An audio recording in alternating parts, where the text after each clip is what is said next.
으짜! 자, 오늘도 파이팅 있게 그리고 포근포근하게 설명 잘 드려보겠습니다.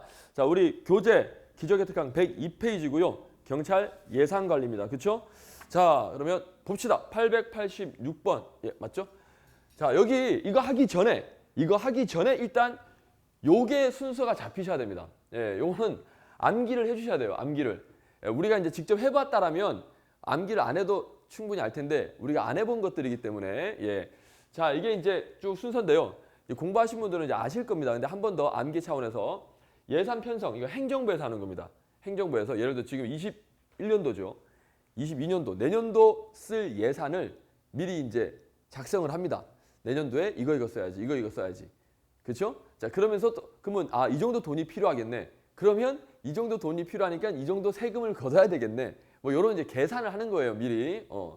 자, 그래서 예산 편성 행정부에서 사업 계획서, 그렇죠? 그리고 예산 편성 지침서, 사업 계획서는 각 중앙 간서의 장이, 우리 경찰로 따지면 경찰청장님이, 저기 뭐 병무청이라면 병무청장님이, 요런 게 이제 중앙 관서의 장입니다. 예, 그런 분들이 자기 그렇죠 조직에 쓸 돈, 내년도에 우리는 어떤 사업할 거다, 이런 거 할 거다, 저런 거 할 거다 하면 돈이 얼마 들겠죠? 그걸 이제 계산해서 계획서를 그렇죠. 일단은 계획서를 냅니다. 우리 이런 사업할 거다. 대략적인 계획서.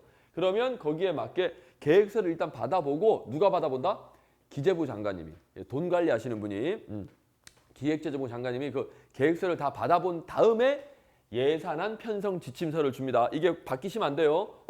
지침이 먼저 내려와야 우리가 계획 짜는 거 아닙니까? 라고 하는데 기재부 장관님이 전체 지침을 주기에는 너무 범위가 크기 때문에 일단 니네 의견을 이야기해봐라. 그래서 먼저 들어본 다음에 그래서 이제 전체적으로 윤곽을 짜시고 편성 지침을 내립니다. 물론 기재부 장관님이 이런 편성 지침을 내리기 전에는 항상 국무회의를 거쳐서, 국무회의는 각부 장관들이 모여가지고 대통령하고 국무총리하고, 아시겠죠? 그래서 국무회의입니다. 행정부 최고회의예요. 거기서 이제 다시 조율을 해서 대통령의 승인을 받고 편성 지침서를 하더랍니다. 그러면 그 지침서에 따라서 이제 다시 중앙관서의 장들이 뭡니까? 이제 이 지침에 따라서 예산 요구서를 작성해서 다시 제출합니다.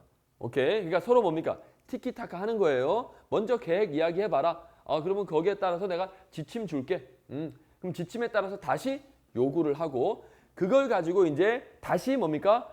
국가 전체의 예산안을 편성을 합니다. 예산안을 계속 국무회의를 해요 또. 오케이? 그래서 국무회의를 거쳐서 예산안을 이제 일단은 편성을 하고, 그래 우리 이 돈이 필요해. 국회에 제출합니다. 그렇죠? 이제 국회에서 뭐다? 심사를 해야 되겠죠. 국회는 항상 국민의 대표들이 모인 겁니다. 오케이? 왜? 세금이 국민의 돈이니까. 국민의 돈을 행정부가 쓸 거 아니에요, 실질적으로. 근데 막 쓰면 안 되잖아요. 어디 쓰는지 알아야 되잖아요, 우리가. 그게 이제 국회라는 겁니다. 항상 국회는 국민의 대표다.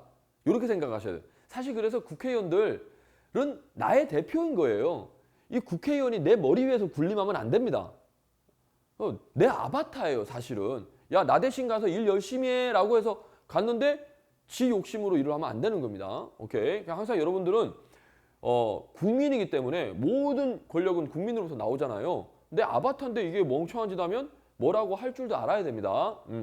자, 어쨌든 국회에 제출해서 이제 국회에서 심사를 하죠.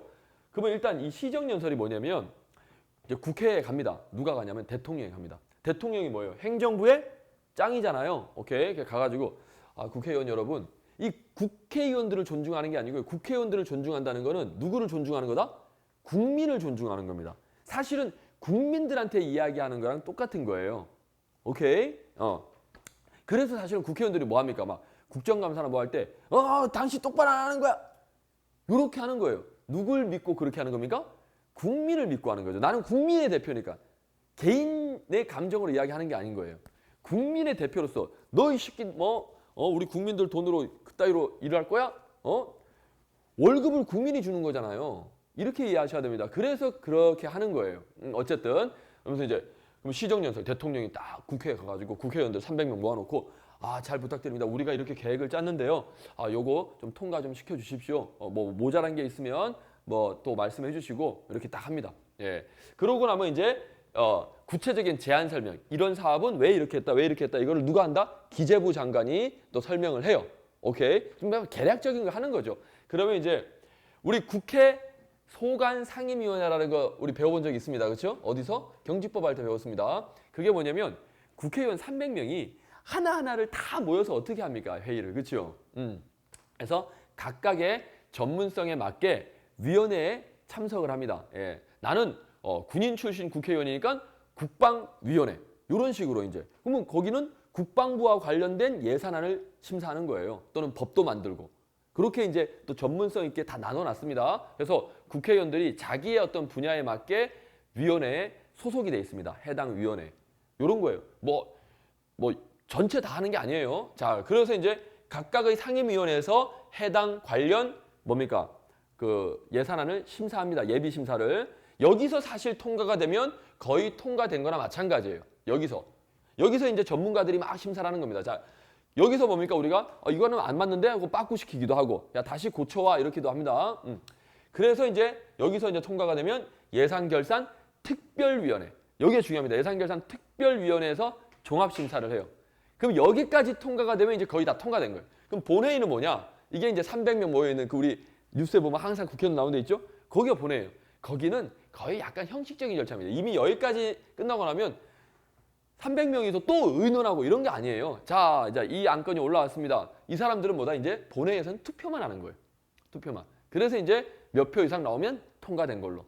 최종적으로. 됐나요? 물론 여기서 빠꾸시킬 수도 있죠. 여기서는 뭐가 안 좋아 이게 아니라 그냥 투표로서 그냥 결정을 해버리는 거예요. 이런 시스템입니다. 오케이. 자, 그러면 이제 입법부를 통과했어요. 그러면 이제 예산이 확정이 된 거예요. 확정. 그럼 이제 돈을 써야 되겠죠. 지금 2021년도니까 내년 2022년도가 된 거예요. 돈 씁니다. 집행. 오케이. 집행이 돈 쓰는 거예요. 배정 요구서. 이제 배정이란 말이 들어요. 배정이란 말. 배정.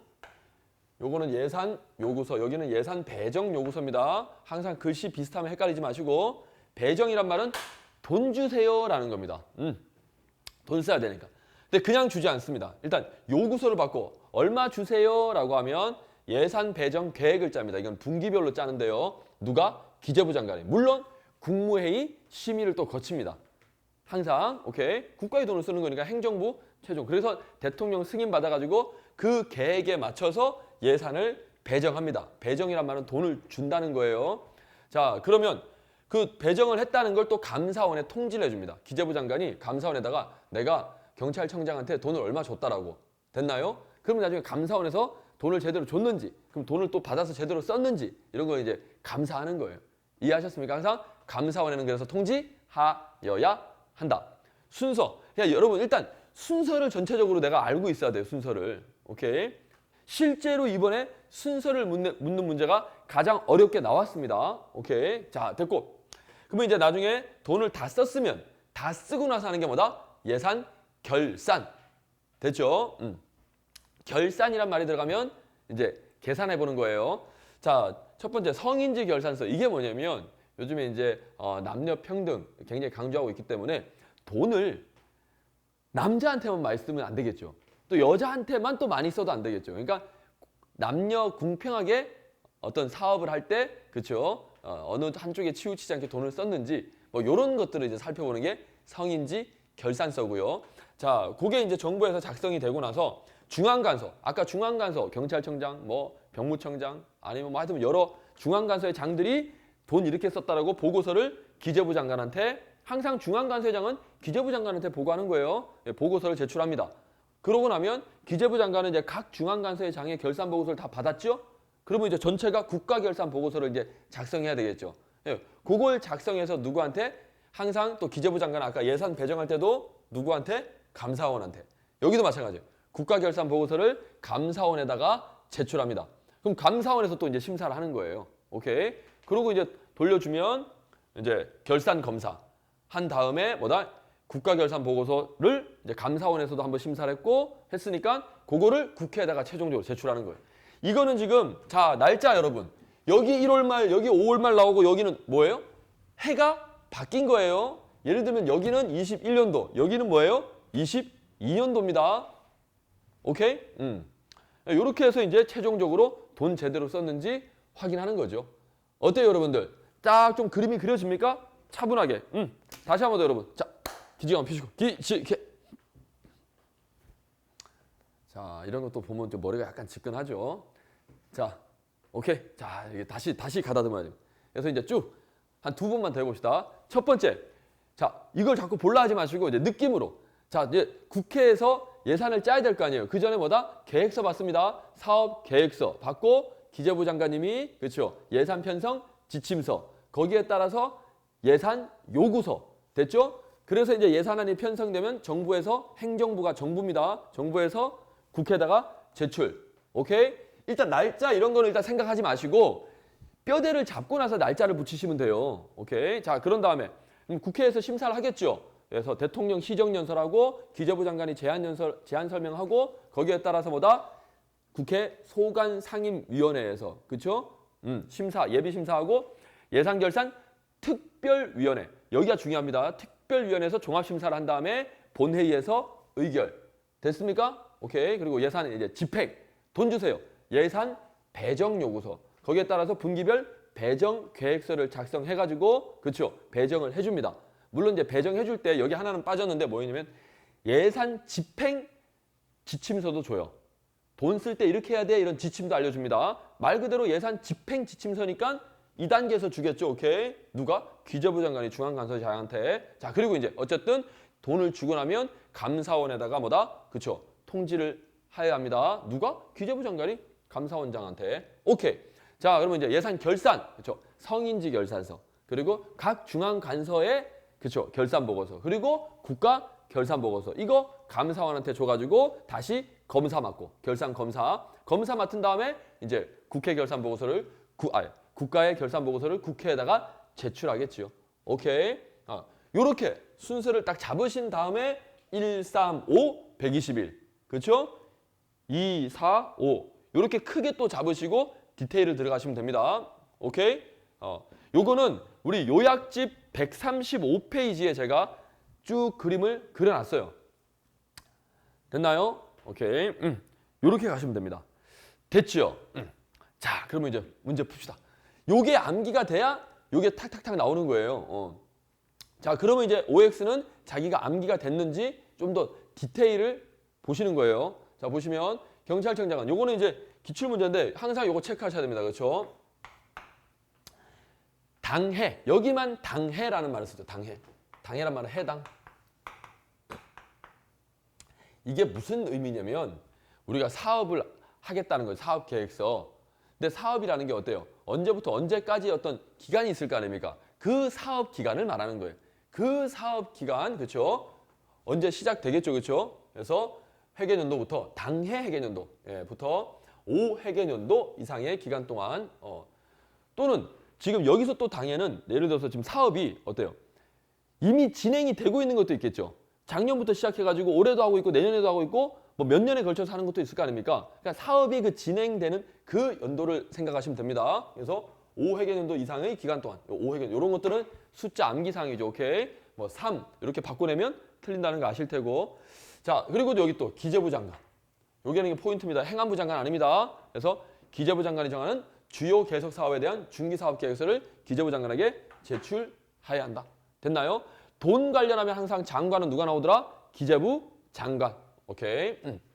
그래서 여기 틀리게 나오는 포인트들. 당연히 1월 30일 요거는 기억하셔야 되겠죠? 1, 3, 5, 120일 이렇게 갑니다. 자, 그래서 그 부분이 틀렸고요.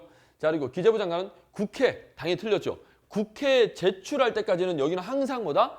행정부에서 의논하는 거기 때문에 국무회의. 오케이. 국무회의를 줄인 게 국회 이거 아닙니다. 아시죠? 국회는 국회의원들이 있는 곳이고 국무회의는 대통령하고 국무총리하고 각부 장관들이 모여서 하는 회의를 말합니다. 그래서 여기 X.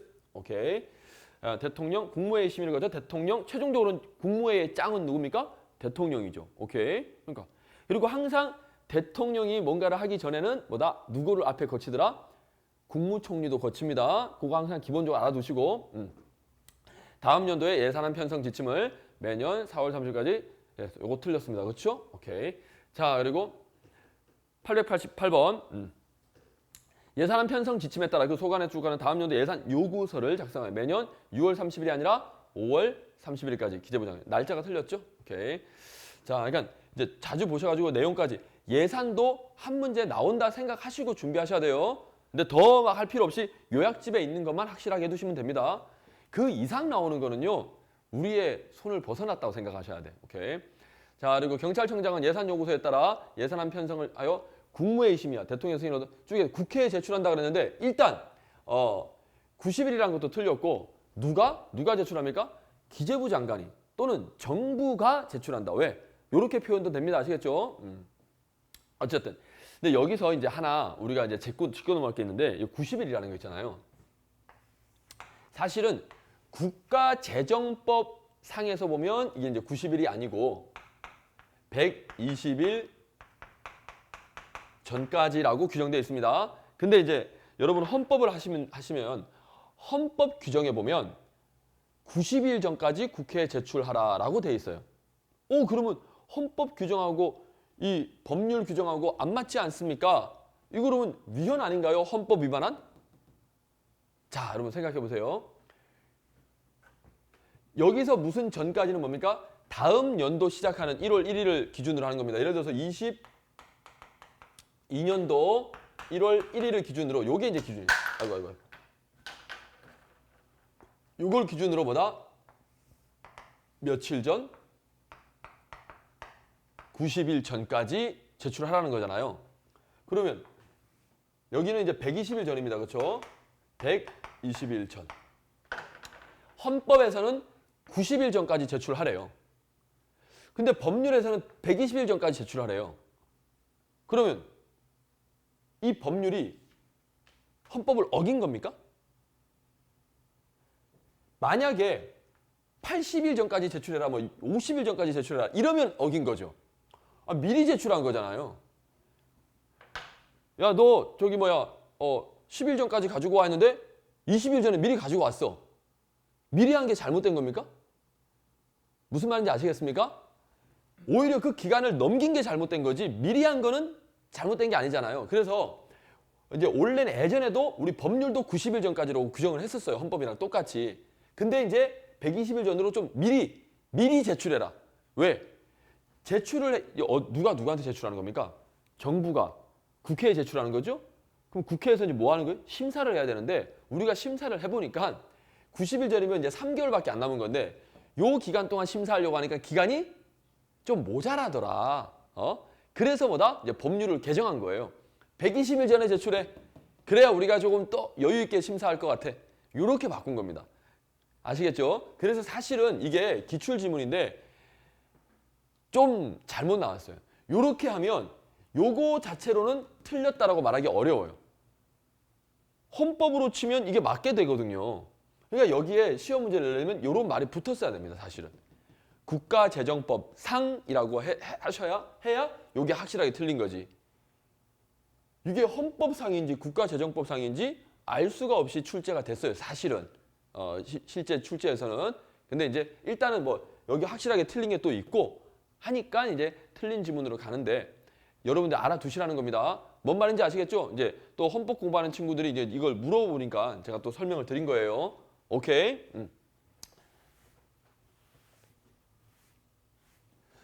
자, 그럼 이제 890번 가보겠습니다. 기재부 장관은 국무회의 심의를 거쳐 대통령 승인을 얻은 다음 연도 예산 편성 지침을 3월 30일 각 중앙관서장에 그쵸 예산 편성 이렇게 해라라고 통보합니다. 맞고요. 자, 국무회의 대통령 승인. 자, 그리고 각 중앙관서장 예산이 확정되기 전에 확정은 어디서 됩니까? 확정은 여기서 되는 거예요. 본회의 의결할 때 여기서 확정되는 거예요. 여기서 이제 예산이 확정되는 겁니다. 그리고 이제 나중에 집행하죠. 자, 확정되기 전에 사업 운영 계획 및 쭉 해서 예산 배정 요구서를 기재부 장관에게 제출한다. 여러분 뭐가 말이 안 맞지 않습니까? 배정이란 말이 들어가면 뭐예요? 배정은 여기잖아요. 배정은 언제 하는 겁니까? 확정이 되고 나서 돈 주세요라고 해야 되잖아요. 근데 뭐예요? 확정되기 전에 돈 주세요. 어때요? 이거 말이 돼 안 돼? 순서가 안 맞죠? 오케이. 그러니까 당연히 틀린 내용입니다. 오케이. 예산 배정 요구서는 언제 해야 된다? 확정된 후에 달라고 해야지요. 오케이. 그러니까 이 내용을 알고 나면 이게 자연스럽게 오는 겁니다. 891번 확정된 후에 배정 요구서입니다. 됐나요?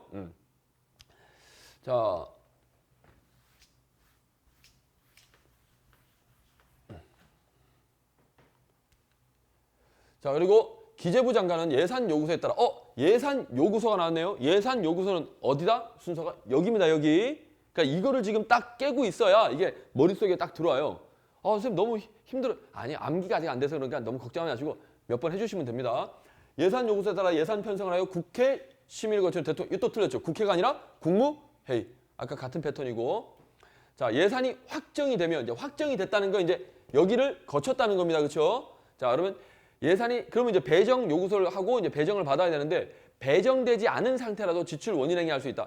지출의 원인이 되는 행위가 뭐냐면 계약을 하는 겁니다. 나 이렇게 하기로 우리가 약속하는 게 원인이 돼서 나중에 이제 실제 이제 돈이 왔다 갔다 하겠죠. 오케이. 그런데 배정이 되지 않았단 말은 뭐예요? 돈이 내 통장에 꽂혔다 안 꽂혔다? 안 꽂혔다는 거예요. 배정이 됐다는 말은 돈이 들어왔다는 겁니다. 오케이. 돈이 들어오기 전에는 뭐하라? 약속도 하지 마라. 계약도 하지 마라. 오케이. 돈이 들어오고 나서 지출 원인 행위 할 수 있습니다. 됐나요? 지출 원인 행위가 있으면 나중에는 뭐가 진행됩니까? 지출 행위가 진행되겠죠. 근데 원인 행위조차도 하지 말라는 거예요. 당연히 지출은 하지 말아야죠. 오케이. 그래서 결론. 예산이 확정되었다 하더라도 일단 배정이 되어야지만 원인 행위부터 시작할 수 있다는 겁니다. 오케이. 쉽게 말하면 예를 들면 그런 거죠. 야, 나 합격하면 한턱 쏠게. 이런 말도 하지 말라는 거예요. 약속도 하지 말라는 거예요. 이 약속이 빌미가 돼서 나중에 지출되잖아요. 그럼 언제 약속하라는 거예요? 합격하고 나서도 또 기다려야 돼. 합격이 확정이 됐어. 그래도 이거 하면 안 돼. 약속하면 안 돼요. 언제 해야 된다? 내 통장에 돈이 꽂히면 그게 이제 배정됐다는 거예요. 돈이 꽂히면 야, 내가 술 한 잔 쏠게. 요렇게 원인행위 할 수 있다는 거예요. 어때요? 느낌 옵니까? 오케이. 자, 제가 또 이거 보면서 또 반성합니다. 예. 저도 진짜 좀 말이 먼저 나가는 스타일이라 그래서 나중에 감당 못 해가지고 허덕허덕 될 때가 진짜 너무 많거든요. 뼈저리게 느낌. 확실히 아시겠죠? 오케이. 자, 그리고 894번 경찰청장은 예산이 정한 각 기관 또는 각 장관의 상호 이용할 수. 자, 요거는 이제 뭐냐면 요거 순서랑은 상관이 없는데 자, 천천히 하겠습니다. 여러분들 예산은 이쪽 파트 좀 힘들어 하시니까 우리 예산이라는 건요. 일단 기본적으로 이 예산은 결국 뭡니까? 돈을 어떻게 쓰겠다는 건데 이것도 일종의 법이에요. 법입니다. 그러니까 국회에서 의결을 하죠. 돈을 어떻게 쓰겠다라는 규정이에요. 이렇게 생각하셔야 됩니다. 그러면 이제 각 기관들이 중앙 기관들이 막 돈을 어떻게 쓰겠다 뭐 쭉 적혀 있을 거 아닙니까? 뭐 얼마 쓰겠다. 이 돈은 언제부터 언제까지 쓰겠다. 뭐 이렇게 좀 디테일하게 있다면 그럼 어때요? 이게 내용이 엄청 많겠죠. 엄청 두꺼워요. 거의 책이야, 책. 이해하시겠습니까? 오케이. 그런 느낌을 좀 가지셔야 됩니다. 그러면 그런 내용들을 막 적어놓지는 않았을 거 아니에요. 그래서 뭐다? 우리 목차라는 게 있잖아요. 그렇죠? 우리 책도 만들 때 어떻습니까? 1장, 2장, 3장. 그렇죠? 1절, 2절, 3절. 이런 식으로. 법 조문 만들 때도 어때요? 1장, 2장, 3장, 1조, 2조, 3조, 1항, 2항, 3항. 무슨 말인지 아시겠죠? 오케이. 그게 바로 뭐다? 장, 관, 항이라는 항목입니다. 이게. 요게 이제 가장 큰 항목이고요. 그 밑에 있는 게 세항, 목보다 더 세세한 건 세목. 뭐 이런 식으로 들어가요. 이 세자는 자세하다 이런 뜻이에요. 오케이. 어쨌든 자, 그래서 이제 국회에서 우리가 이제 인정하는 거는 여기까지입니다. 여기까지. 장관함. 국회의원들이 행정부가 돈을 어떻게 쓰는지 세세하게 알 수가 없죠. 그것까지 정하기는 쉬워요, 어려워요? 어렵죠. 우리가 법이라는 게 그렇잖아요. 법률에서는 좀 기본적인 것만 정해놓고 좀 더 디테일한 거는 뭐 한다? 대통령령으로 정한다. 그거랑 똑같아. 그래서 장관항까지는 국회에서 의결합니다. 국회에서. 근데 요 세항, 뭐 이런 거는 뭐다? 어디서 한다? 행정부에서. 이거는 니네들이 알아서 정해라. 그래서 국회의원들이 여기까지는 터치를 안 합니다. 이해하셨죠? 오케이. 느낌 뭡니까? 느낌? 우리 건이 느낌 와요? 오케이. 자, 그래서 근데 이제 돈이라는 게 우리가 계획이라는 게 이건 이제 어떻게 보면 계획이잖아요. 예산은. 그렇죠? 돈을 어떻게 쓰겠다. 근데 하다 보면 어떻습니까? 좀 계획과 실제가 차이가 날 수 있죠. 거의 뭐 100% 계획대로 안 됩니다. 오케이? 우리 인생이라는 게. 자, 그래서 쓰다 보니까 이쪽에서 돈을 쓰다 보니까 이쪽에는 돈이 좀 남았어요. 근데 이쪽에서 쓰다 보니까 돈이 좀 모자라요. 그러면 어떻다? 서로 돈을 좀 우리 흔히 말하면 빌려 쓸 수 있다는 거예요. 어차피 국가 돈이니까 계획이라는. 그래서 얘네들끼리만 빌려 쓸 수 있어요. 여기 있는 돈을 여기다가 빌려 쓸 수는 없어요. 무슨 말인지 아시겠죠? 오케이. 그래서 여기끼리 서로 돈을 조금 왔다 갔다 이제 융통성 있게 쓰는 게 뭐다? 이용. 그리고 또 얘네들끼리 돈이 또 조금 남거나 모자라거나 할 수 있겠죠. 그럼 왔다 갔다 조금 할 수 있는 게 뭐다? 전용. 됐나요? 예, 순서 이용, 전용입니다. 괜히 또 여기가 전용, 여기 이용하면 또 이것도 안 돼요. 예, 헷갈리지 않게. 저는 그때 어떻게 외웠냐면 가나다라 순서대로 이응, 지읒. 맞죠? 이응, 지읒. 그래서 여기 앞에 있다. 해가지고 그냥 이쪽에. 하여튼 예, 이것도 뭐 굳이 그렇게 안 해도 나중에 하면 돼. 대체 어떤 의미인지 아시겠죠? 오케이. 자, 이렇게. 그래서 예산이 정한 장관항. 그리고 장관항끼리 이렇게 할 때는 국회에서 정하는 항목이니까 어때요? 국회에서 의결을 받아야 됩니다. 돈을 쓰는 주체는 누굽니까? 실제로는 행정부잖아요. 행정부가 돈을 쓰다 보니까 이렇게 된 거예요. 그럼 어떻게 한다? 이제 그렇다고 내 마음대로 막 이걸 예산은 법인데 그걸 내 마음대로 바꿔가지고 이걸 막 이렇게 유용할 수는 없잖아요. 그러니까 장관항에서 좀 내가 돈을 좀 이용해야 되겠다. 그러면 국회에 의결을 받아야 됩니다. 국회에 승인을 받아야 돼요. 오케이? 그리고 당연히 기재부 장관 승인 받고 각 중앙 관서에서 이렇게 좀 쓰는 거예요. 그리고 아까 세양하고 모금 어떻습니까? 그거는 국회 승인이나 의결까지는 필요가 없어요. 그냥 기재부 장관의 승인이 나면 자기들끼리 쓸 수 있습니다. 그런데 여러분 여기 원칙이라고 했는데 여기 원칙은 일단 일단 틀렸죠. 여기 경찰청장은 조금 여러분 이렇게 돈을 왔다 갔다 융통성 있게 쓰는 건 이게 원칙입니까? 원래는 정해진 대로 써야 돼요? 원래는 정해진 대로 쓰는 게 원칙이에요. 이거는 뭐다? 원칙이다. 예외다? 예외일 수 있습니다. 뭔 말인지 아시겠습니까? 이거는 아주 예외적으로 그래. 아유 조금. 이거는 원칙이 아니에요. 원칙은 뭐다? 원래 이렇게 하면 안 돼요. 이건 아주 예외적인 겁니다. 오케이. 그래서 거기 보시면 해설에도 있죠? 원래는 이렇게 하면 안 되는데 정말 예외적일 때 이렇게 해주는 겁니다. 한다면 이렇게 해라. 이렇게 해라는 거예요. 오케이. 자, 그래서 그것도 체크. 그래서 이거 틀렸어요. 원칙이다. X. 원칙이 아니고 이거는 아주 예외입니다. 예외. 자, 그리고 이제 895번. 요게 이제 실제 출제가 됐는데 굉장히 어려운 문제입니다. 이게 뭐 이해가 안 돼서 어려운 게 아니라 이걸 전체를 알아야 풀 수 있는 문제예요. 보통은 우리 그전까지 문제가 어디까지 나왔냐면 딱 여기서만 나왔습니다. 여기서만. 또는 여기서만. 오케이? 그냥 요 절차 물어본 딱 했는데 지금 어때요? 이 전체가 다 들어가 있습니다. 여기. 그래서 이 전체가 안 돼 있는 학생들은 당연히 어려울 수밖에 없어요. 예, 찍어야 돼. 근데 전체를 알고 나면 이게 안 찍어도 됩니다. 해볼게요. 이제 우리 했으니까. 자, 일단 읽어봅시다. 그냥 딱 쭉 해서 지금 뭐 하고 있다? 요구서를 작성하여 기재부 장관한테 제출한다. 청장이. 이게 뭡니까? 앞으로 쓸 돈들이죠. 돈. 그러니까 예산 요구서입니다. 이거는 예산 요구서. 빨리 짚으셔야 돼. 요 단어가 바로 안 나왔다고 또 헷갈리시면 안 돼요. 이거는 뭐다? 예산 요구서입니다. 예산 요구서. 됐죠, 여러분들? 오케이. 그럼 예산 요구서는 딱 요 정도 위치에 있습니다. 그렇죠? 이 느낌을 아시라는 거예요. 여기 이제 기억. 자, 그리고 기재부 장관은 대통령의 승인을 받은 대통령 승인이니까 일단 행정부 안에서 지금 하는 겁니다. 그렇죠? 국가결산보고서. 여기 포인트네요. 국가결산보고서. 오케이? 국가결산보고서를 감사원에 제출한답니다. 국가결산보고서를 뭐예요? 마지막으로는 어디 제출합니까? 항상 국회에다가 제출합니다. 국회에다가. 오케이? 그 전에 누구한테 제출한다 그랬습니까? 감사원에다가 제출해가지고 검사를 받아야 돼요. 오케이? 그럼 국가결산보고서 감사원에 제출하는 거는 요 정도입니다. 지금 요 정도. 여기 니은. 자, 그리고 디귿. 정부는 국가결산보고서를 이제 드디어 국회에다가 제출하네요. 예, 국회에다가. 여기는 감사원에. 그럼 국회에다 제출하는 건 얘보다 그 다음 단계죠. 맨 마지막. 오케이? 여기 국가결산보고서 맨 마지막. 국회에다가 제출한다. 오케이? 요게 디귿. 그러면 무조건 순서대로 했을 때 디귿이 맨 마지막이네. 그쵸? 니은, 디귿, 얘네 이제 맨 마지막인 거예요. 요걸 딱 잡으셔야 되겠죠. 오케이. 그리고 이제 여기 배정 요구서. 배정이란 말이 나왔습니다. 배정은 언제입니까? 예산이 확정되고 나서. 여기 확정이죠? 확정되고 나서 돈 주세요라고 하는 거예요. 여기입니다. 여기. 그쵸? 이게 리을. 자, 그리고 기재부 장관은 국무회의 심의가 대통령 승인을 다음 연도 예산 편성 지침서. 편성 지침, 돈 이렇게 편성해라는 지침 여기 있네요. 여기죠, 여기. 아우, 아침에 힘이 넘칩니다, 지금. 오케이. 예산 편성 지침, 그렇죠? 이거 미음.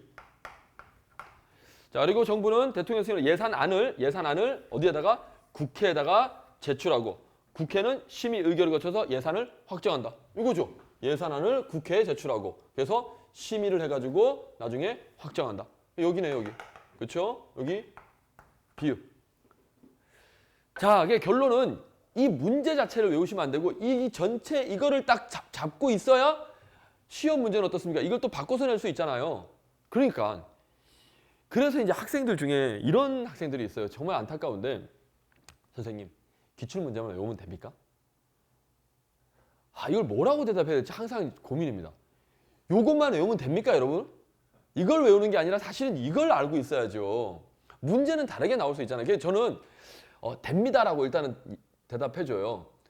일단 학생이 됩니다라는 말을 듣고 싶은 것 같아서 됩니까? 물어보는 건 어때요? 된다란 말을 듣고 되긴 되죠. 되는데 이제 대신에 제가 단서를 달죠.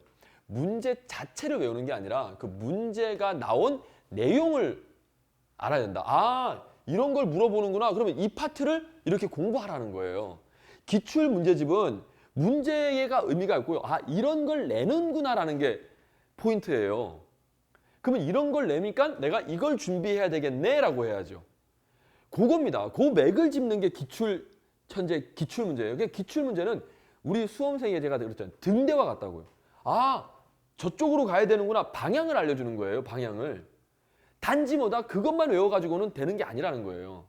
아시죠? 무슨 어떤 느낌인지. 오케이. 그래서 이런 문제가 실제로 이제 나오니까 이 정도까지 대비를 해야 되구나. 그냥 문제라는 게 사실은 시험이라는 건 회를 거듭할수록 어려워질 수밖에 없습니다. 왜?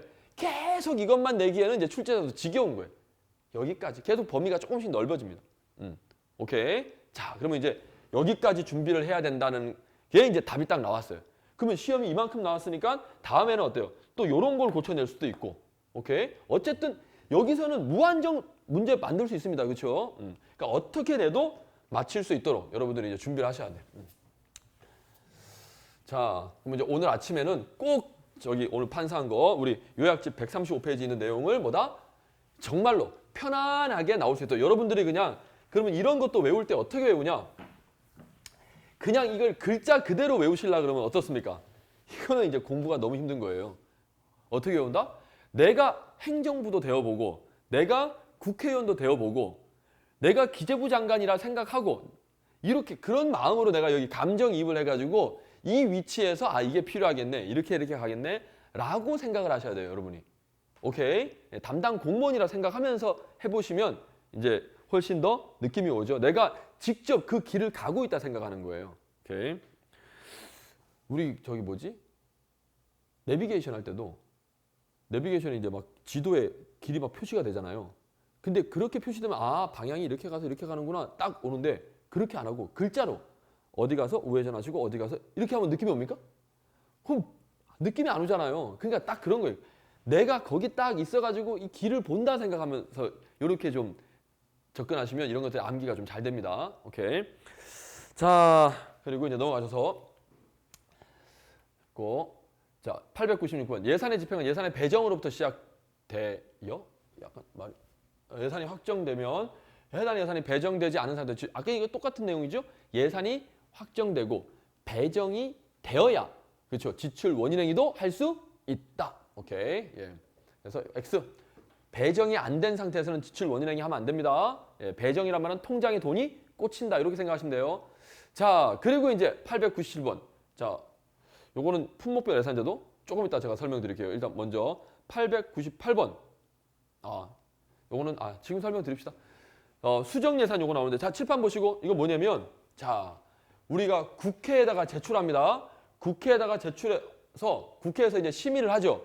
심의를 하다 보면 어떻습니까? 야, 이거는 좀 안 맞아. 예산을 왜 이렇게 여기다가 많이 편성해서 줄여. 그리고 요거는 좀 늘려. 하면서 국회의원들이 빠꾸를 시켜요. 정부에다가. 그러면 다시 얘네들이 수정을 해서 국회에다가 제출합니다. 그런 걸 뭐라고 한다고요? 수정 예산이라고 합니다. 수정 예산. 됐죠? 자, 그리고 본회의에서 확정이 됐습니다. 확정된 걸 뭐라고 한다고요? 본 예산 또는 당초 예산이라고 표현합니다. 오케이, 여기서 확정이 되면 그 예산을 뭐라고 한다? 본 예산 또는 당초 예산 이렇게 표현해. 보통 본 예산이라고 나옵니다.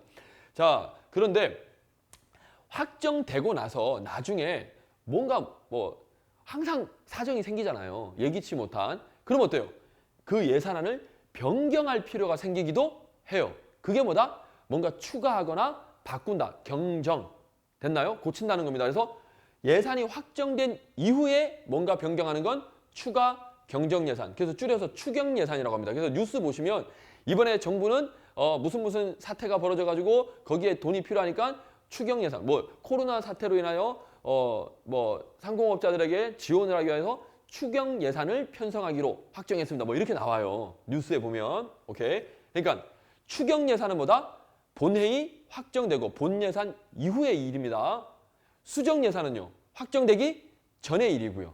됐죠, 여러분들? 자, 그리고 이제 준 예산은 아시죠? 준 예산은 뭡니까? 확정이 돼야 돼. 확정이 언제까지 돼야 됩니까? 아무리 늦어도 원래는 30일 전에 1월 1일 되기 30일 전까지 확정하는 거예요. 날짜로 치면 12월 2일이겠죠. 확정이 돼야 됩니다. 그런데 국회의원들끼리 서로 막 의견이 안 맞아서 막 이러다 보면 어때요? 확정이 안 되고 해를 넘기는 경우가 생겨요. 22년도 1월 1일, 1월 2일이 됐는데도 22년도 예산이 확정이 안 되는 경우도 있습니다. 됐나요? 그럴 때 그럼 나라가 움직이지 못하잖아요. 그래서 어떻게 한다? 전년도 예산에 준해서 일단 기본적인 경비를 씁니다. 그런 게 뭐다? 준 예산. 그럼 준 예산은 어떻게 언제까지 이걸 이용한다? 본 예산이 확정될 때까지. 어쨌든 뭐 1월 10일이든 1월 20일이든 언젠가 확정이 되겠죠. 확정이 될 때까지 일단 전년도에 준해서 씁니다. 근데 새로운 사업이라든지 이런 걸로는 당연히 쓸 수가 없어요. 기본적으로 필요한 경비 또는 아까 말했듯이 이미 작년부터 재작년부터 사업이 계속 진행되던 거 이미 확정돼 있는 사업 있죠. 이미 나가고 있는 사업비는 나가야 돼 안 나가야 돼요? 나가야죠. 네, 그런 거 됐나요? 그리고 월급 나가야 되겠죠. 그러니까 그런 기본 경비 또 국가에서도 뭡니까 뭐 월세 내야 될 게 있을 거 아닙니까? 뭐 건물 빌려가지고 쓴다면 그런 건 당연히 나가야 되겠죠. 그런 경비는 준 예산으로 일단은 씁니다. 언제까지? 본 예산이 확정될 때까지. 됐죠? 그러니까 이런 내용들. 그래서 일단 898번 먼저 푸시면 수정 예산 이미 틀렸어요. 그렇죠? 확정된 후에 바꾸는 거는 뭐다? 추가 경정 예산이고요. 여기는 국회를 이미 통과했다는. 이게 틀렸죠. 수정 예산은 뭐다? 확정되기 전에 국회에다가는 제출이 됐는데 빠꾸당해서 수정해서 또 제출하고 그런 게 수정 예산. 오케이. 그리고 899번 보시면 준 예산 나오네요. 그렇죠? 회계연도 개시 전까지 예산안이 확정이 돼야 되는데 불성립이 된 거예요. 됐죠? 그래서 전년도 예산에 준하여 지출하는 제도로서 예산 확정 전에는 그렇죠? 공무원의 보수와 경찰관서 유지 운영 기본 경비에 사용하려고 준 예산을 쓰는 거예요. 없다 그랬으니까 당연히 X. 오케이. 시간이 됐죠. 일단 품목별 예산 제가 지금 897번 설명 안 했습니다. 조금만 기다려 보세요.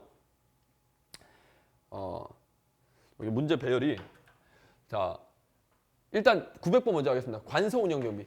관서 운영 경비는 우리 관서가 뭡니까? 경찰 관서, 뭐 경찰청, 또 시도 경찰청, 그리고 경찰서, 지구대, 파출소 이런 게 관서예요. 경찰 관서. 우리 건물도 있고 우리 기관들. 오케이. 거기에 쓰는 짜잘한 경비를 관서 운영 경비라고 합니다. 그래서 원래 우리 예산은요. 아까 지출 원인행위 하는 사람, 계약하는 사람. 오케이. 계약하는 사람이 따로 있고 이걸 재무관이라고 하는데 그리고 실제 돈을 지급하는 사람 이게 이제 지출관이라고 하는데 이걸 따로따로 둡니다. 왜냐? 혼자서 하게 되면 어떻습니까? 계약서를 막 위조해가지고 막 돈을 막 유용할 수 있잖아요. 뭔 말인지 아시겠죠? 예를 들어서 순찰차를 구입하는데 대당 뭐 2천만 원씩인데 원래는 2천만 원인데 계약할 때 야 3천만 원을 하자. 그럼 1,000만 원 남잖아요. 그건 나중에 좀 서로 삥땅 치자. 뭐 이렇게 할 수도 있잖아요. 그러니까 그런 걸 방지하려고 재무관, 원인행위 하는 사람, 그리고 지출하는 사람, 지출관 이렇게 따로 둡니다. 따로따로 해서 이제 부패, 남용 그런 걸 이제 방지하는데 관성 운영 경비 같은 경우는 그냥 짜잘한 경비이기 때문에 어떻다? 그냥 혼자 합니다. 누가? 관성 운영 출납 공무원이라고 따로 한 명 두고 얘가 그렇죠. 원인행위도 하고 지출행위도 다 합니다. 오케이. 뭐 큰 돈이 아니기 때문에. 자, 그래서 어쨌든 관성운영 출납 공무원이 아니면 지급할 수 없으며 관성운영경비 출납 공무원은 관성운영경비를 금융회사 등에 예치하여 미리 예치해가지고 우리 체크카드처럼 쓰는 거예요. 오케이. 뭐 별거 아닙니다. 이런 게 있다라는 정도만 알아두시면 됩니다. 오케이. 참고로 이 관성운영경비는 방금 제가 설명드렸듯이 경찰청에도 관성운영경비 출납 공무원이 있고 시도경찰청 다 있습니다. 소규모 지구대 파출소에만 있다. 이렇게 나오면 OX, X. 근데 참고로 지구대 파출소는요. 지구대장님이 관성운영경비 출납 공무원 역할을 담당하십니다. 파출소는 파출소장님이. 왜? 규모가 작으니까. 굳이 출납 공무원을 따로 둘 필요가 없어요. 그냥 그 정도만 아시면 되겠고. 901번. 일몰법이라고 나왔는데요. 자, 일몰법은 일몰이 뭡니까? 일몰. 해가 지는 거죠. 해가 뜨는 건 일출. 오케이. 그래서 우리 예산도 아까 뭐라 했습니까? 법이라 그랬잖아요. 국회를 통과한 법입니다. 그러면 이 예산은 어때요? 시작하는 날짜와 어때요? 끝나는 날짜가 유효기간이 정해져 있다고 봐야죠. 22년도 예산은 22년도 12월 31일부로 걔는 효력이 다하는 거예요. 이미 끝나는 날짜가 정해져 있는 겁니다. 이런 걸 뭐라고 한다고요? 법의 종류 중에 일몰법이다라고 하는 겁니다. 유효기간이 정해져 있는 법. 이 법은 몇 월 며칠부터 몇 월 며칠까지만 적용한다. 이렇게 끝나는 날짜가 정해져 있는 게 뭐라고요? 일몰법 또는 같은 말 한시법이라고 합니다. 한시가 뭐예요? 시간의 한계가 정해져 있다는 거예요. 시효가 정해져 있다 이 소리입니다. 이해하셨죠? 이건 별거 아닙니다. 그러니까 이런 법들은 어때요? 무수히 많겠죠. 어떤 법을 정할 때 이 법은 언제까지만 적용한다. 이렇게 특별한 법을 만들 때 보통 이런 걸 종류로 분류를 했을 때 일몰법이라고 해요. 자, 그래서 갑자기 왜 일몰법이 나왔냐 하는데 예산이라는 게 일몰법에 포함이 되는 그런 종류라는 겁니다. 자, 그러면 어쨌든 결론. 법이니까 행정부가 정한다. 입법부가 정하는 거다. 자, 여기 행정부가 예산안을 짜긴 짰어요. 짜긴 짰는데 결국 확정해 주는 사람 누굽니까? 국회입니다. 국민의 대표자. 됐나요? 그러니까 국회가 확정하는 거예요. 법은 국회가 만드는 겁니다. 자, 그렇게 기억해 두시고. 자, 일몰법은 특정한 사업이나 쭉 해서 일정 기한이 지나면 의무적, 자동적으로 폐지되게 하는 법률을 일몰법이라고 한다. 예, 맞습니다. 자, 그리고 이제 요거 계획 예산제도 뭐 요거는 자, 이제 요거 설명하도록 하겠습니다. 기지감 피시고. 아까 품목별도 있었고. 예, 다 요거죠, 이제. 품목별 여기 있죠? 오케이. 자, 기지감 쫙 피시고 이제 요거를 좀 지워야 되는데. 요건 말로 설명합시다. 자, 품목별 예산도. 자, 집중. 이거 사실은 또 교수님들은 이걸 내고 싶어 합니다. 이거는 사실 그냥 암기이기 때문에 이것도 그냥 암기 문제예요. 항상 교수님들은 뭐다? 네가 이거 내용을 정확하게 알고 있어? 이해하고 있어? 이런 걸 되게 묻고 싶어 합니다. 품목별 예산 제도. 자, 어제 우리가 무슨 제도 배웠습니까? 인사제도 배웠었죠? 제도라는 것들이 항상 뭡니까? 이론이에요, 이론. 여기도 뭡니까? 이론입니다, 이론. 이런 이론에 의해서 실무에 적용을 하는 거예요. 오케이? 우리 계급제, 직위분류제 이거 어때요? 제도라 그랬잖아요. 이런 게 이론이에요. 학자들이 만든 이론입니다. 이렇게 인사 관리하면 어떨까라는 거예요. 이 기준에서 하면 이게 좀 좋을 것 같은데 이런 겁니다. 그러니까 이것도 제도라고 보시면 됩니다.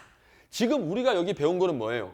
예산을 짜는 절차일 뿐입니다. 이거는. 근데 진짜 예산의 내용은 뭐예요? 이런 절차는 형식입니다. 형식이에요. 건 뭐야? 근데 그 속에 있는 내용은 뭡니까? 돈이잖아요. 어디에 얼마 쓰겠다. 이게 지금 핵심적인 내용이잖아요. 그렇죠?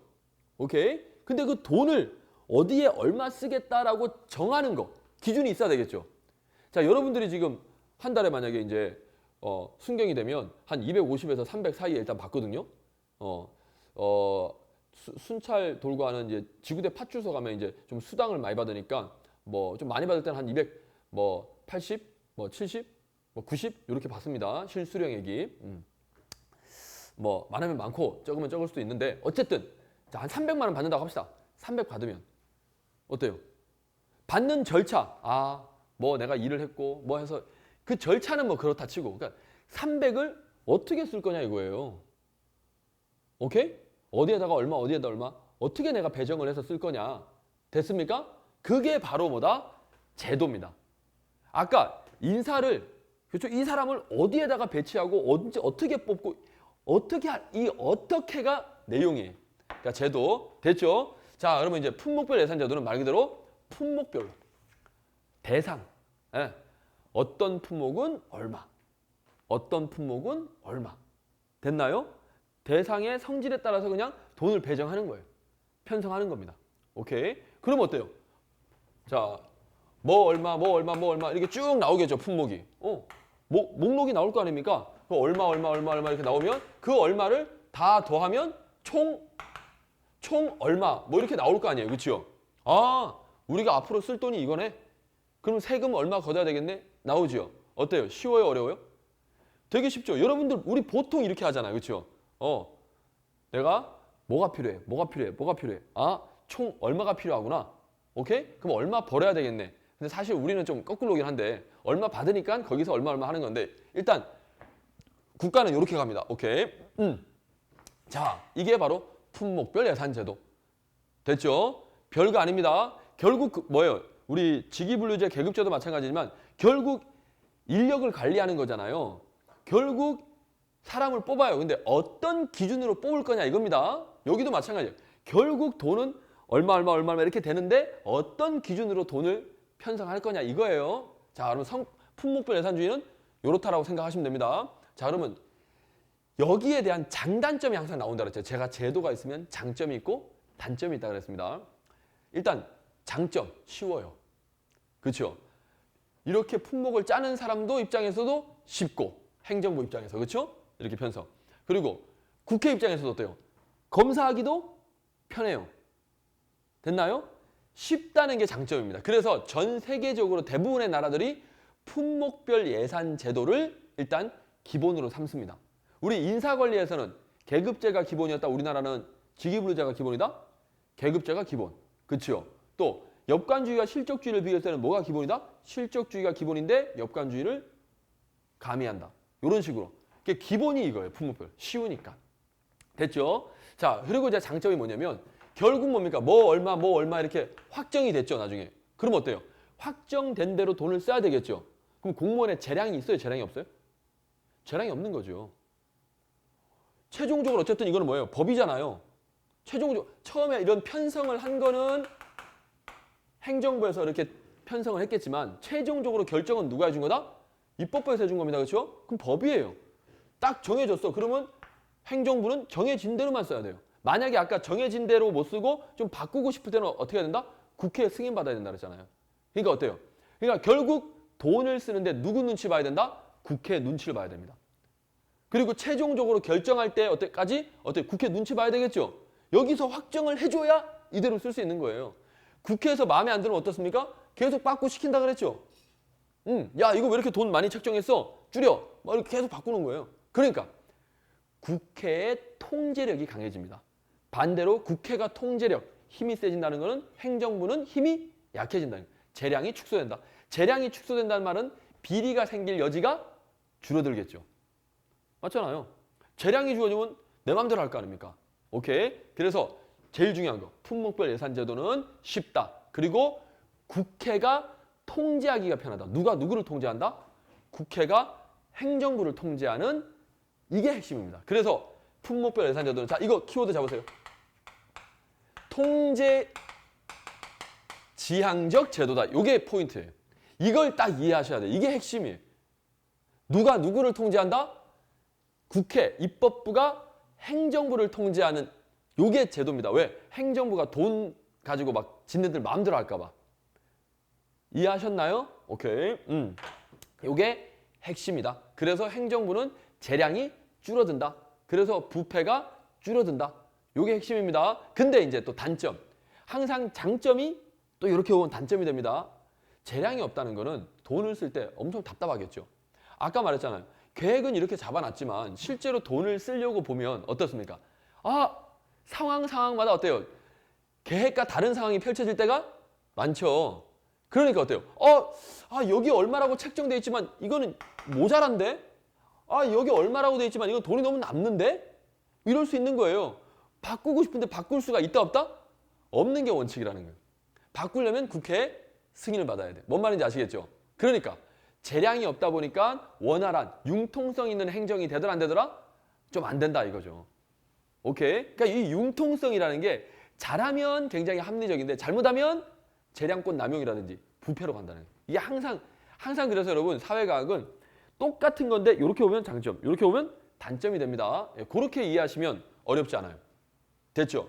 근데 이걸 만든 원래 취지는 뭐예요? 장점 쪽에 가려고 만든 거예요. 장점 쪽에 가려고 만들었는데 단점이 생길 뿐입니다. 그러니까 학생들이 공부하다 보면 선생님 이게 이런 거라면서 근데 왜 여기서 그러니까 원래는 이렇게 가려고 했는데 여기 생긴 거예요. 됐죠? 오케이. 그렇게 하시면 되고 또 하나. 그럼 품목별로 막 짭니다. 품목 막 짜요. 자, 그러면 이렇게 짜가지고 국회에다가 제출했잖아요. 그럼 국회에서 이제 심사한다 그랬잖아요. 국회의원들은 뭐예요? 어디 얼마 이것만 볼 거 아닙니까? 그러면 어때요? 결국 국회에서 결정을 해주잖아요. 결정을 최종적으로 하는 사람의 입장에서 봤을 때 결국 이 사람들이 결정해서 이제 돈을 준다는 건데 실질적으로는 도대체 어디 얼마 이것만 봐가지고는 왜 여기에 돈이 이렇게 얼마 필요한지 자세한 이유를 알 수가 있어 없어요? 없죠. 엄마 나 학원비 얼마? 그럼 학원비 얼마라는 걸 알겠어. 근데 왜 그 학원비가 200만 원이나 되는지 그런 설명은 우리가 잘 해요 안 해요? 거기만 봐가지고는 안 되잖아요. 이해하셨습니까? 그래서 의사 결정할 때 자료가 풍족하다, 자료가 좀 부족하다? 부족하다. 그런 이야기가 나옵니다. 우리 요약집 보시면 나와요. 의미 아시겠죠? 그렇게 이해하시면 너무 쉬운 내용이에요 이게. 오케이? 그리고 또 하나. 어디 얼마? 엄마 나 저기 무슨 책 사는데 얼마 줘 이렇게 했어요. 내가 지금 행정부라 생각하시면 됩니다. 엄마가 이제 국회의원이라 생각하시고 그러면 그래 무슨 문제집 사는데 책값 얼마 이렇게 했어요. 책값 얼마. 그러면 책 사는 건 알겠어. 근데 그 책이 왜 필요한지 그렇죠? 그리고 어떤 책인지 뭐 어때요? 이것도 잘 모를 수 있잖아요. 그러니까 왜라는 이유와 목적을 잘 알 수가 없다라는 거예요. 왜 그것만 봐서는 품목만 봐서는 예를 들어서 우리 뭐 예산에 기름값 얼마 이렇게 돼 있다고 합시다. 품목에. 기름 사는 건 알겠어요. 근데 그 기름이 난방용으로 사는 건지 자동차 휘발유로 사는 건지 기름값 얼마 그 품목만 봐서는 내가 어때요? 이유와 원인을 알기가 쉽다 어렵다? 어렵다 이거. 이해하셨습니까? 오케이. 그런 단점이 있더라. 그래서 뭐다? 계속 국회의원들이 거기다 물어보는 거예요. 뭐 이런 과정을 거쳐요. 어쨌든 됐지요? 오케이. 이 정도 하시면 되겠고 또 제가 요약집에 있는 걸 그대로 다 해드리겠습니다. 여러분 여기는 확실하게 아셔야 돼요. 회계 제일 또 중요한 거 회계 책임 명확하게 이걸 놓쳐. 자, 정말 중요한 거. 품목별 예산 제도는 책임이 명확합니다. 왜 명확하냐? 자, 설명 들으세요. 이거 제일 많이 나옵니다. 제일 많이 나와요. 왜 명확하냐면 결국 뭡니까? 국회에서 정해준 거죠? 최종적으로 국회에서 확정해 준 거잖아요. 그러면 어때요? 최종적인 책임도 누가 진다? 국회에서 지는 거예요. 행정부는 뭐예요? 야, 니네가 이렇게 하라며. 물론 처음에는 우리가 이렇게 한다라고 했지만 최종적으로 결정한 사람이 이거잖아요. 니네가 이렇게 하라며. 그래서 우리가 이렇게 썼는데 그래서 결과가 나올 거 아닙니까? 그럼 나중에 돈을 잘 썼네 못 썼네 나올 거 아니에요. 그럼 최종적으로 누가 욕먹는다? 국회의원이 욕먹는 거예요. 이해하셨습니까? 책임 나는 니네들이 시킨 대로 했어. 이해하셨습니까? 그런 거예요. 누가 뭐라 해도 최종 결정은 누가 한 겁니까? 내가 한 거잖아요. 그럼 최종 결정한 사람이 책임지는 거예요, 사실은. 핑계는 되긴 되겠지. 니네가 임마 처음부터 이렇게 했으니까 내가 이런 거 아니야. 이러겠지만 어쨌든 책임은 명확합니다. 통제하는 사람이 책임지는 거죠. 책임. 이해하셨나요? 오케이. 그래서 책임이 명확하다. 네, 이렇게 딱 정해져 있잖아요. 이렇게 하기로. 오케이. 자, 그러면 어쨌든 방금 이제 장점과 단점이 나왔는데 아까 최고의 단점이 뭐였습니까? 융통성이 너무 없는 거예요. 행정이라는 게 변화무쌍하고 상황이 늘 바뀌는데 그래서 품목별 예산 제도를 대체하려고 나온 게 그 단점을 극복하려고 나온 게 무슨 제도다? 성과주의. 자, 여기까지 딱 연결해서 집중적으로 들으셔야 됩니다. 이 두 개는 연결이 되어 있는 거예요. 얘의 단점을 극복하려고 나온 게 뭐다? 얘예요. 엽관주의의 단점을 극복하려고 나온 게 뭐였다? 실적주의. 계급제도의 단점을 보완하려고 나온 게 뭐다? 예, 직위분류제. 이렇게 가셔야 됩니다. 얘도 이거 단점을 극복하려고 나온 게 이거예요. 그럼 성과주의는 뭐냐? 품목별로 하지 않고요. 사업별. 사업별로 돈을 줍니다. 무슨 말이냐면 예를 들어서 이거예요. 그냥 뭉탱이로 받아요. 경찰에서 무기 구입 사업을 한다. 국방부에서 이번에 탱크, 전투기, 무기 구입 사업을 한다. 어떤 무기를 구입할지는 어때요? 국회의원들이 정해주기가 쉬워요, 어려워요? 어렵죠. 국회의원들이 전문가가 아닌데 야 비행기 이거 해. 그렇게 할 수 없잖아요. 오케이? 그래서 니네 무기 구입 사업에 알았어. 돈 많이 들겠네. 예를 들어 뭉탱이로 돈을 주는 거예요. 1조. 1조 가지고 니네들이 알아서 비행기 정하고 종류 정하고 뭐 몇 개 살 건지 니네가 알아서 정하는 거예요. 여기서 니네가 누굽니까? 행정. 이해하셨나요? 그럼 어때요? 국회가 돈을 뭉탱이로 주니까 그 사업 하라고 전체. 그럼 어때요? 행정부 입장에서는 재량이 많아져요? 재량이 없어져요? 재량이 많아지죠. 어떤 무기를 살지 내 마음대로 결정할 수 있잖아요. 그 돈 범위 안에서. 오케이? 근데 품목별은 어땠습니까? 아예 세세하게 정해져 버리는 거예요. 됐나요? 그 차이입니다. 됐죠? 그래서 사업별로. 융통성이 필요한 부분이기 때문에 이런 부분은 뭐다? 융통성을 발휘할 수 있도록, 재량을 발휘할 수 있도록 성과주의 예산 제도를 통해서 돈을 편성하자 이겁니다. 어때? 느낌 오십니까? 지금 기본 수업보다 더 자세하게 해드리고 있어요. 네. 왜? 이번이 마지막이라 생각하고 제가 가르쳐 드린 겁니다. 오케이. 자, 됐죠? 그래서 여기는 장점이 뭐다? 재량이 많아져요. 그래서 관리지향적입니다. 관리지향적. 누가 돈을 관리한다? 결국에는 누가 돈 관리하는 거예요, 지금? 행정부가 하게 되는 거죠. 니네들 알아서 해 하고 줬잖아요. 뭉탱이로. 그래서 관리지향적이라는. 그래서 행정부의 재량이 많다. 자, 그럼 여러분. 집중. 아직 필기하지 말고. 진짜 중요해요. 재량이 많다는 건 예를 들어서 엄마가 돈을 뭉탱이로 줘. 엄마 나 이번에 옷 좀 사야 돼. 엄마가 옷을 반팔 티는 몇 개 사고 얼마짜리 몇 개 사고 이런 식으로 정해주면 뭐예요? 이거는 품목별로 정한 거예요. 돈을. 근데 엄마 나 옷 사야 돼 하니까 알았어. 100만 원을 그냥 준 거예요. 그럼 어때요? 100만 원 범위 내에서 내 마음껏 어때요? 옷 살 수 있겠죠? 자, 그러면 옷을 샀습니다. 이렇게 살 수 있겠죠? 예를 들면 100만 원인데 10만 원은 위에 거.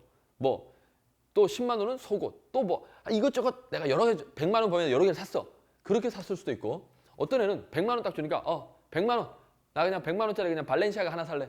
그래가지고 그냥 명품 하나 사버렸어. 자, 어떤 게 잘한 겁니까? 이거 잘했다 못했다 어때요? 책임을 지우기가 애매하죠. 아니 기준에 따라 다른 거 아니에요. 무기 구입 사업한다 해서 프랑스 비행기를 샀어요. 잘한 겁니까 못한 겁니까? 이거 왜 독일 비행기 안 샀어? 이거 따지기가 힘들잖아요. 그러니까 재량이 많이 주어지는 거는요. 책임을 명확하게 하기가 어렵다는 거예요. 됐죠? 애매합니다. 재량을 줬으니까 뭘 해도 이유가 있겠지. 난 이래서 이거 샀어요. 하면 인정할 수밖에 없는 거예요.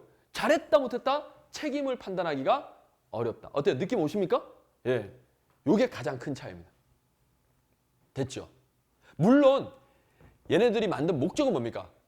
예산을 합리적으로. 니네가 좀 융통성을 발휘하는 게 여기서는 합리적이잖아요. 맞잖아요. 융통성을 발휘하는 게 합리적이라고 해서 그런 걸 하려고 줬는데 보면 어때요? 남용을 할 가능성도 있다는 거예요. 그냥 막 명품 질러버린다거나 막 그럴 수 있다는 거예요. 택도 아니게. 하지만 그 책임을 막 뭐라 하기에는 또 애매하더라. 책임이 명확하다, 이건 불명확하다? 불명확하다.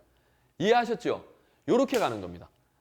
깔끔하다, 깔끔해. 그렇죠? 그래서 품목별 예산제도와 성과주의 예산제도 요렇게 딱 구별하시면 가장 됐습니다. 그래서 여기는 융통성을 발휘할 부분에 무슨 제도를 적용하는 게 맞다? 성과주의. 그러면 융통성이 필요 없는 경직성 경비. 경직이란 말 알죠? 굳이 융통성이 필요 없어. 예를 들어서 공무원 월급 어때요? 똑같은 애인데 야, 이 새끼 열심히 하네. 얘 더 많이 줘. 어이 뭐야? 그래서 좀 기분이 안 좋은데? 조금 줘. 이런 식으로 지네 마음대로 돈을 왔다 갔다 해버리면 이건 어때요? 난리 나겠죠. 그러니까 그런 거는 융통성을 발휘할 부분이 아니라 딱 고정돼 있는 경비란 말이에요. 고정된 그런 경비는 어때요? 품목별 예산 제도를 적용하는 게 맞죠. 이해하셨습니까? 네, 이렇게까지도 가셔야 되겠고 또 뭐 설명 안 드린 게 또 하나. 이것도 간단합니다. 국민들 입장에서 뭔가 딱 봤을 때 직관적으로 이해하기 편한 게 어떤 거다? 성과주의입니다. 왜냐하면 뉴스에 나오잖아요. 이번에 국방부는 무기 구입 사업의 일환으로 프랑스산 비행기 몇 대를 수입했습니다. 그런데 거기에 뭐다? 국방부 장관과 누가 연결돼가지고 원래 비행기 값이 예를 들어서 한 대당 1억인데 2억이라고 뻥을 쳐가지고 돈을 삥땅 친 거예요. 그 비리 많이 나와요. 뭔 말인지 아시겠어요? 오케이? 뉴스 잘 보십시오. 그래서 여기는 아까 말 재량이 많으니까 어때요? 부패가 일어날 가능성도 높아요. 그리고 책임을 또 묻기도 애매하다는 거예요. 우길 수 있잖아. 어쨌든 그것도 이유가 있을 테니까. 그런 거예요. 대신에 국민들 입장에서는 뭐다? 국가가 돈을 저기에다 쓰고 있구나. 라고 어때요? 이해하기는 편하다. 왜? 품목별 예산들은 어때? 이런 게 나옵니까? 뉴스에? 어디 얼마 이렇게 막 나오진 않잖아요. 예. 그리고 또 아까 말했듯이 이것만 보고 또 국민들이 이해하기도 어렵고 직관적으로 딱 이해하기 편한 건 이쪽이라는 거. 이해하셨죠? 요겁니다. 요거. 그리고 또 하나 아까 말했듯이 품목별 예산 제도는 미리 이렇게 딱딱딱 정해놨는데 실제로 쓸 때 보면 어때요? 계획과 예산과 현실이 일치한다, 불일치하더라? 불일치하는 경우가 되게 많습니다. 오케이? 그래서 실제로는 과다 지출되는 경우가 되게 많아요. 왜? 돈은 우리가 좀 할 때 넉넉하게 책정을 해놓는 경우가 되게 많거든요. 오케이? 그래서 예산 낭비가 많이 되기도 합니다. 그런 걸 줄여보고자 니네가 좀 관리해라 라고 했는데 관리를 잘하면 좋은데 관리를 잘 못할 수도 있다는 거예요. 오케이? 자, 그래서 또 나온 게 이런 단점들을 또 극복하고자 나온 게 뭐다? 그렇죠? 사업별로. 여기는 사업별로 돈을 준다 그랬는데 사업의 우선순위별로. 이게 0기준 예산입니다. 또는 0점 기준 예산제도. 오케이? 또 설명만 들으면 끝나요. 우리가 보통 예산을 짤 때는 전년도에 이거 얼마 썼냐? 사회복지 얼마 썼고 어디에 얼마 썼고 그래? 근데 올해는 물가도 올랐으니까 그거 조금 더 늘리자. 이런 식으로 작년에 썼던 거에서 보통 물론 줄이는 것도 있지만 전체적으로 봤을 때 좀 많이 자꾸 늘어납니다. 오케이? 근데 이러다 보면 돈을 자꾸 많이 쓰게 되는 거예요. 오케이?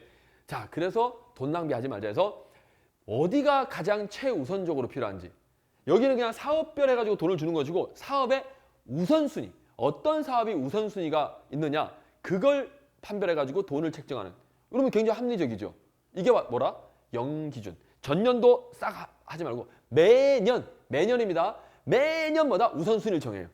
그래서 돈을 책정하는 겁니다. 굉장히 합리적이죠. 그런데 일단 매년입니다. 매년 이것도 알아두시고 3년마다 사업의 우선순위 정한다. OX, X. 근데 매년 사업의 우선순위를 정하는 게 쉬워요? 어려워요? 어려워. 여러분 우선순위 정하는 게 쉽지가 않아요. 무기 구입 사업이 있고 순찰차 구입 사업이 있어요. 어떤 게 우선입니까? 각자 조직에서는 어때요? 자기 기관에서는 이게 우선이다라고 우기겠죠. 그러다가 서로 싸우다가 볼일 다 봐요. 그럴 수도 있다는 겁니다. 오케이. 자, 그리고 이제 또 하나 보완하려고 나온 게 계획 예산제도. 계획 예산제도는 계획에 맞게 돈을 쓰자. 그러면 좀 합리적일 거야. 라는 제도입니다. 이 계획은 누가 짤까요? 행정부가 짭니다. 아무래도 어때요? 행정부가 잘 알 테니까 사업에 대해서. 오케이. 자, 요 정도 느낌으로 이제 가져가시면 됩니다. 예, 그러면 나머지 문제 한번 풀어볼게요. 요것만 딱 풀고 예산 딱 끝내봅시다. 와, 진짜.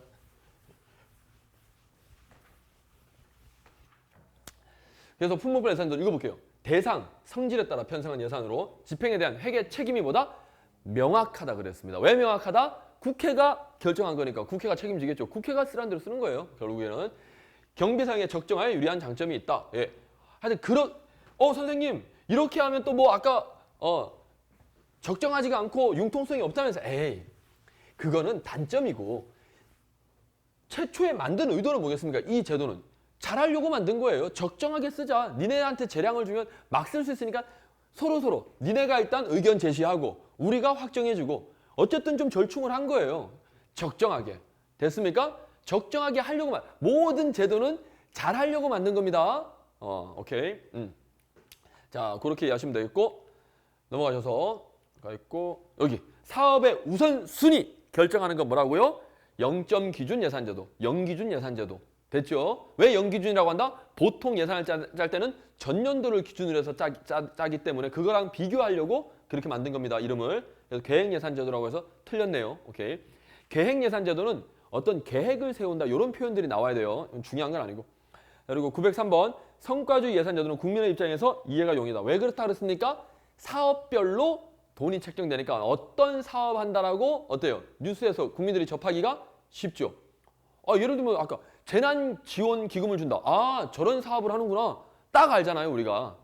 오케이? 뭐 청계천 복구 사업을 한다. 또는 아라뱃길 사업을 한다. 한강 무슨 딱 알잖아요, 딱. 오케이. 그래서 이해하기가 용이하다. 그리고 단위 원가 계산. 자, 원가 계산은 어떻습니까? 이거 굉장히 디테일한 거죠. 원가가 뭐냐면 어때요? 한 개당 가격을 말합니다. 단위 원가란 말은 한 개당 가격. 자, 아까 개당 가격 계산. 국회의원들이 개당 가격 계산하겠습니까? 그리고 뭘 살지도 어떻게 정확히 모르는데 이해하셨어요? 아까 품목별은요. 그냥 제목만 나와 있고 정확하게 뭐 몇 개를 산다 이런 게 없어요. 그냥 기름값 얼마. 그럼 그 기름값이 뭐 몇 리터를 사는지 이렇게 나오는 게 아니에요. 심지어 기름값도 맨날 바뀌니까 리터라고 정하기도 어렵죠. 무슨 말인지 아시겠나요? 그러면 단위 원가는 뭐랑 관계냐면 성과주의입니다. 왜? 성과주의는 사업별로 돈을 뭉탱이로 준다 그랬죠. 그러면 세세하게 뭐 비싼 비행기를 살지, 싼 비행기를 살지, 비싼 차를 살지 어때요? 단위마다 원가가 같아요? 달라요? 달라지겠죠. 그거 누가 정한다? 행정부가 정하는 거예요. 그러니까 단위 원가 계산이 중요한 것보다 성과주의입니다. 됐나요? 이렇게 이해하시면 됩니다. 자, 그 만약에 순찰차 구입 사업한다. 그럼 한 개당 가격. 우리 1억짜리 차를 사자. 라고 결정할 수도 있고 아니면 3천만 원짜리 차를 사자. 이렇게 결정할 수 있겠죠. 그럼 그 원가에 따라서 어떻습니까? 대수가 달라져 안 달라져요? 달라지겠죠. 1억짜리 차 사면 어때요? 많이 못 살 거 아닙니까? 근데 3천만 원짜리 차 사면 여러 대 살 수 있잖아요. 그러니까 단위 원가 계산이 중요하죠. 그리고 그 단위 원가를 만약에 1억짜리 차를 사기로 했다고 합시다. 아까 제가 옷 설명한 것처럼 그걸 가지고 잘했다 잘못했다 어때요? 하기가 어렵다는 거예요. 책임을. 비싼 차 사면 또 성능이 좋으니까 그만큼 또 범인들 잡기도 좋다고 주장할 수 있잖아요. 오케이? 그러니까 이렇게 조금만 한 번만 딱 생각하면 이게 어렵지가 않아요. 정말 쉬워요. 이런 게 암기 안 하고 좋은 거지. 이거는 맨날 외워야 돼. 어떻게 보면. 자, 그렇고 성과주의. 됐죠, 여러분? 자, 그리고 영기준 예산제도는 영기준 또는 0점 기준이라고 합니다. 예산 편성 시 전년도 예산을 기준으로 하다 보니까 점진적으로 보통 늘어난다 이거예요. 그런 폐단을 시정하려는 목적으로 유래되었다. 뭐가요? 영기준 예산제도. 이해하셨죠, 여러분들? 오케이, 맞는 말. 그리고 품목별 예산제도는 정부가 수행하는 업무에 중점을 두는 관리지향적이다. 틀렸죠? 업무가 뭡니까? 사업. 관리지향적이다. 오케이? 이거는 재량이 많다는 거죠?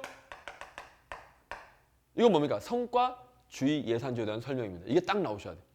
품목별 예산제도는 뭐다? 뭐 얼마 딱 정해지는 거예요. 그래서 누가 누구를 통제한다? 국회가 행정부를 통제하는 수단으로 작용합니다. 오케이.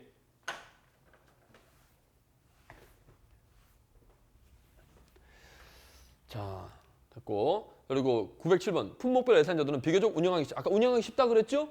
근데 회계 책임이 명확합니다. 이거는 명확한지 아시죠? 이제 딱 정해졌으니까. 오케이. 그래서 그대로 이행하면 행정부는 국회에서 정해준 대로 확정된 대로 쓰면 책임 다한 거예요. 거기에 대해서 뭐가 잘못됐다 이런 거는 결국 최종적으로 결정한 사람 책임입니다. 행정부는 집행한 것밖에 없어요. 오케이. 물론 시킨 대로 안 하면 그것도 이제 행정부 책임이 되겠죠. 이거 명확한 거예요. 자, 그래서 명확하지 않은 게 아니라 명확합니다. 명확하지 않은 건 어디다? 관리지향적 성과주의입니다.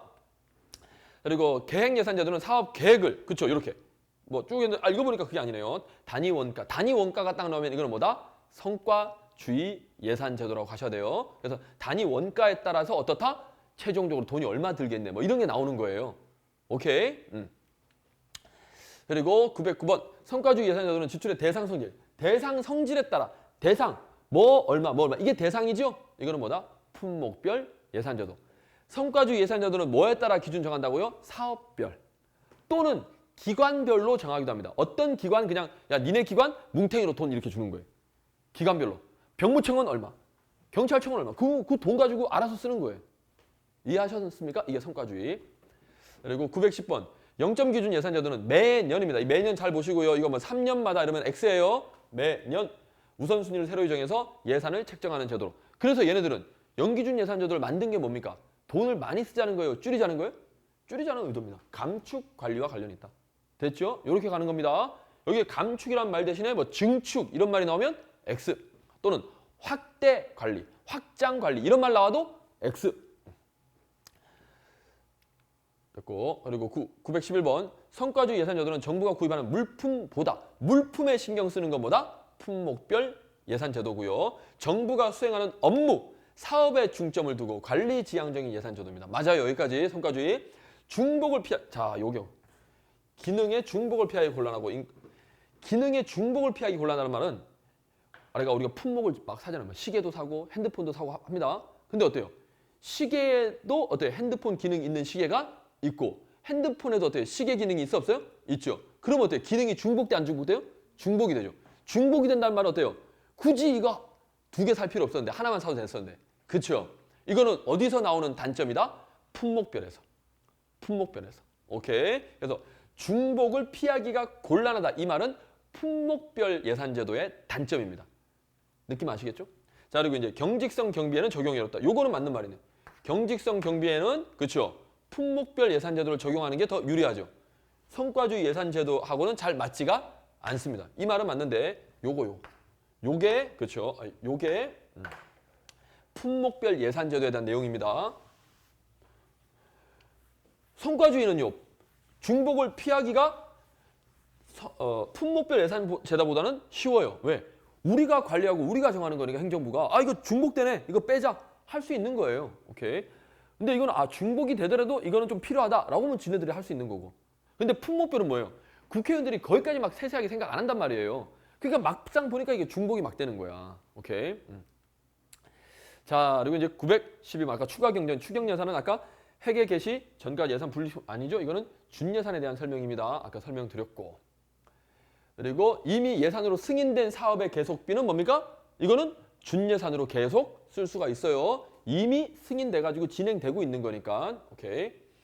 자, 그리고 914번 예산 집행상 필요에 따라 미리 예산으로서 국회 의결을 얻은 때는 미리 이렇게 장관항. 딱 국회 의결이면 이미 장관항입니다. 이걸 뭐라고 한다고요? 이용. 됐죠? 전용은 뭐다? 세양하고 목. 세양하고 목은 국회의 의결까지는 필요가 없다. 기재부 장관의 승인만 있으면 된다. 됐고. 915번. 이것도 다 기출문제인데 경찰 예산의 대부분은 특별례다. 여러분 세상에 특별히 많아요? 일반이 많아요? 일반이 많죠. 특별히 더 많으면 특별이란 말을 쓰지 않겠죠. 오케이? 그러면 우리 경찰 예산의 대부분은 특별회계다, 일반회계다? 일반회계입니다. 일반회계란 말은요. 기획재정부 장관의 통제를 받는다. 중앙의 통제를 받는다 생각하시면 돼요. 오케이? 그럼 특별회계는요. 통제를 안 받습니다. 자기가 알아서 쓰는 거예요. 그래서 대표적으로 우리 특별회계를 하는 우리 경찰 조직이 뭐 있냐면 우리 경찰 조직 중에서 경찰병원. 경찰병원은 자기들 수입이 있죠. 거기서 치료해주고 치료비 받을 거 아닙니까? 그 치료비로 자기들 인건비 쓰고 쓰는 거예요. 그러니까 자기들이 벌어서 자기들이 쓰는 게 뭐다? 특별회계. 중앙에 터치를 안 받는 게 특별회계. 근데 대부분은 뭐예요? 우리는 돈을 타서 쓰죠? 중앙으로부터 타서 쓰잖아요. 그러니까 일반회계입니다. 이것도 뭐 어려운 내용 아니고 한 번만 딱 잡아놓으시면 이거는 뭐 틀릴 일이 없고. 자, 그리고 이제 경찰청장은 예산이 확정된 후입니다. 확정된 후 사업 운영 계획 및 이에 따라 가지고 쭉 해서 후니까 뭐다? 배정 요구서. 됐나요? 이렇게 가는 게 배정 요구서. 여기에 만약에 예산 배정 요구서가 아니라 그냥 예산 요구서라고 나오면 OX, X가 되는 거죠. 예산 요구서는 언제? 확정되기 전에. 배정 요구서는 확정된 후에. 오케이. 자, 이런 것들은 이제 가볍게 이제 딱 풀어주시면 되겠고. 국가재정법상 기재부 장관이 청장에 예산을 배정한 때에는 기재부 장관이 청장한테 예산을 줬습니다. 자, 그러고 나면 항상 감사원에게 통지하여야 한다. 예, 배정하고 나면 돈 줬습니다라고 얘한테 알려줘야 돼요. 오케이. 자, 그리고 기재부 장관은 예산의 집행에 야, 돈 잘 써라고 그런 거 높이기 위해서 매년 뭐다? 집행에 관한 지침도 청장한테 줍니다. 여기는 뭐예요? 편성에 관한 지침이고요. 편성할 때는. 야, 이렇게 편성해. 여기는 지금 안 들어가 있지만 예산 잘 써, 돈 잘 써라고 하는 게 뭐다? 집행 지침서. 됐나요? 오케이. 이런 것도 있다. 어려운 내용 아니고. 자, 그리고 항상 우리 경찰학에서는 어때요? 목적 외로 사용하면 된다, 안 된다? 안 되죠. 항상 그 목적에 맞게. 오케이. X. 됐네요. 여기까지가 예산입니다. 아, 시간이 조금 걸렸는데 정말 자세히 제가 설명드렸습니다. 이 정도면. 그래서 충분히 여기 있는 지문 말고도 기출천재 들어가셔가지고 또 객관식 한번 풀어보시고, 오케이. 예, 관련된 내용 좀 암기해 주시면 예산은 정말 그 이 이상 나오면 그거는 저기 뭐 예산 담당 공무원들이 아는 내용이에요. 그거는 그 이상 출제하면 그건 출제자가 좀 나쁜 사람이고. 어때? 여기까지. 특히 여러분들 항상 헷갈려 하시는 거. 예산제도, 품목별 예산제도, 성과주의 예산제도, 연기준, 그리고 계획예산제도. 얘네들까지는 필요 없고 특히 중요한 거. 품목별 그리고 성과주의. 왜 이런 설명이 나오는지를 이해를 하셔야 됩니다. 제도에 대해서. 그러니까 어제 우리 직위분류제, 계급제처럼 정확하게 그 기준을 잡고 설명을 딱 읽으셔야 딱 오시고 한 번 제대로 알면 안 까먹습니다. 오케이? 자, 이번 시간 여기까지 하겠습니다. 수고하셨습니다.